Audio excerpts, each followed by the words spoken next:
Os acordos de cooperação técnica firmados pelo Instituto Nacional de Seguridade Social e por sindicatos para custeio das chamadas mensalidades associativas determinavam que a autarquia federal realizasse fiscalizações semestrais junto às entidades em relação a possíveis descontos ilegais de aposentadorias e pensões. Mas quem conta detalhes disso é o Wilson Lima no quadro Bastidores do Meio-Dia.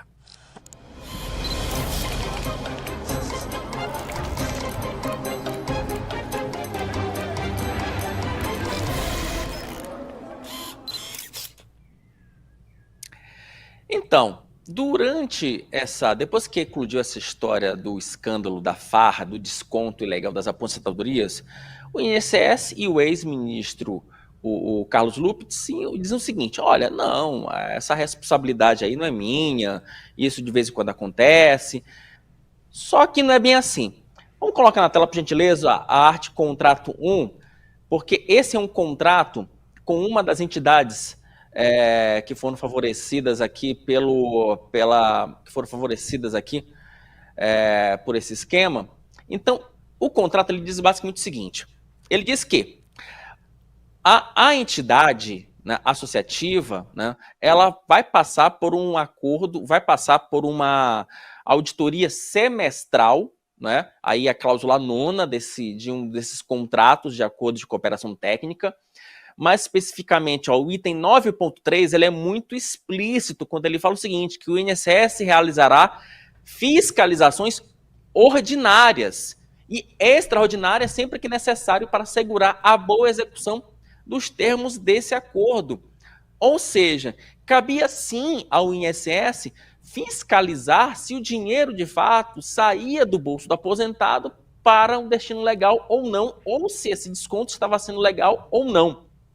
Só para a gente lembrar, esse acordo, especificamente que vocês observam na tela, ele foi assinado com o Sindinap, que é o Sindicato Nacional dos Aposentados e Pensionistas Idosos, sindicato que tem como vice-presidente o Frei Chico, um dos irmãos do presidente Lula. E aí tem mais outro detalhe desses acordos, desses contratos, que eu quero trazer para vocês aqui, em um antagonista. Vamos pegar o outro trecho do contrato, se possível, colocar na tela, que é o seguinte, né? Que aponta um detalhe que é muito interessante, que está aí, que é o item 8.2. A responsabilidade do INSS fica restrita à averbação dos descontos. E em caso de rescisão, em qualquer hipótese, item 8.5, a responsabilidade do INSS em relação às operações descritas restringe-se à retenção dos valores autorizados. Ou seja, ao mesmo tempo que o INSS pode trazer para cá, ao mesmo tempo que o INSS ele é apontado como um órgão que vai, né, fiscalizar esse acordo, também esse próprio contrato diz o seguinte: olha só, o INSS, se der algum problema, não vai ser responsável por ressarcir os cofres públicos. O problema é que agora o governo federal está com uma bela de uma batata quente na mão. E o que se fala aqui em Brasília? É que o governo federal deve tirar recursos do PAC, do Programa de Aceleração do Crescimento do PAC, e até de emendas parlamentares para poder cobrir esse rombo que foi, né, esse rombo no bolso dos aposentados. Tem deputado que não gosta muito dessa ideia, porque mexer na emenda para tirar da obra, para poder ressarcir um erro cometido por sindicato, não faz muito sentido. O fato é que o governo agora não sabe o que fazer, estão tentando achar dinheiro da onde não tem, e o fato, meu caro amigo Rodolfo Borges, meu caro amigo Zé Inácio Pilar, é que no Brasil, se as coisas acontecessem da forma honesta, se cumprindo o contrato, se adotaria uma medida simples. O sindicato roubou, o sindicato que pague. É simples, está lá, está previsto em contrato. Roubou, você que pague, meu amigo. Só que é o seguinte, só que já começa a se montar uma possibilidade que os sindicatos discutam isso na justiça, para frente, para frente, para frente. E aí, meu amigo, para você recuperar esse dinheiro dos sindicatos, podem contar que vai demorar 2, 3, 4, 5, 6 anos. Vai ser, digamos que um empréstimo ilegal a se perder de vista. E por que isso é relevante, né, Wilson? Deixa eu já pegar a partir daí. Porque o governo Lula precisa resolver, vamos botar entre aspas esse resolver aí, agora. Porque, senão, a consequência para o governo Lula dessa história vai vir em 2026, que é quando ele vai prestar contas, mais uma vez, à população nas urnas.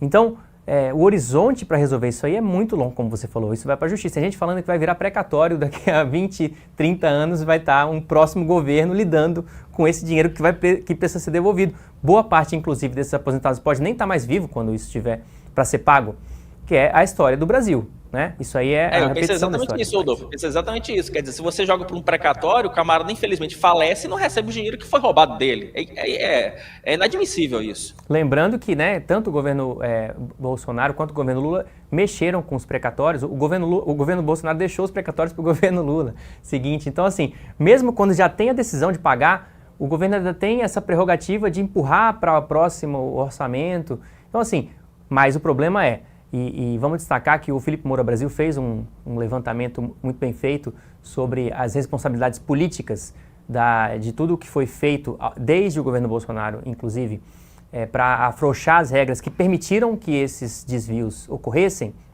mas quem tem que lidar com isso hoje, quem está em posição de prestar contas, é o governo Lula.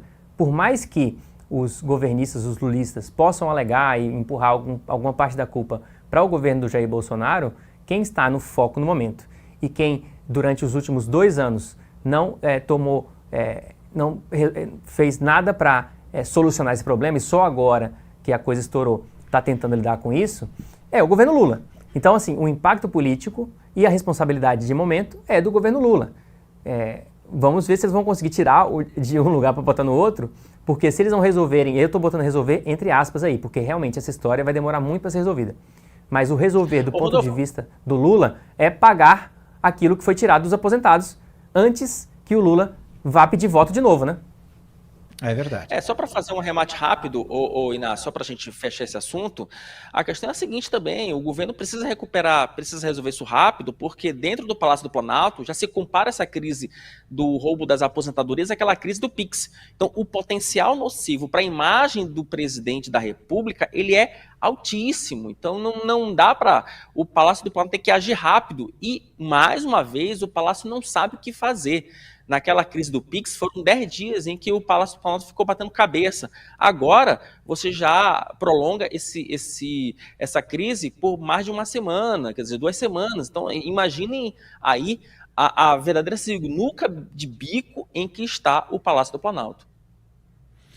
E só considerando uma outra coisa, a crise do Pix tinha uma questão de, vão taxar a gente, é uma coisa dentro da legalidade. Esse aqui é corrupção na veia. 6 bilhões e 300 milhões, se não for mais, que foram tungados dos aposentados. Não é algo questionável, num projeto de conseguir mais taxa lá na frente, é algo absolutamente escancaradamente errado. Então, certamente interessa ao governo sair desse angu que eles mesmos criaram e que, por enquanto, não estão saindo.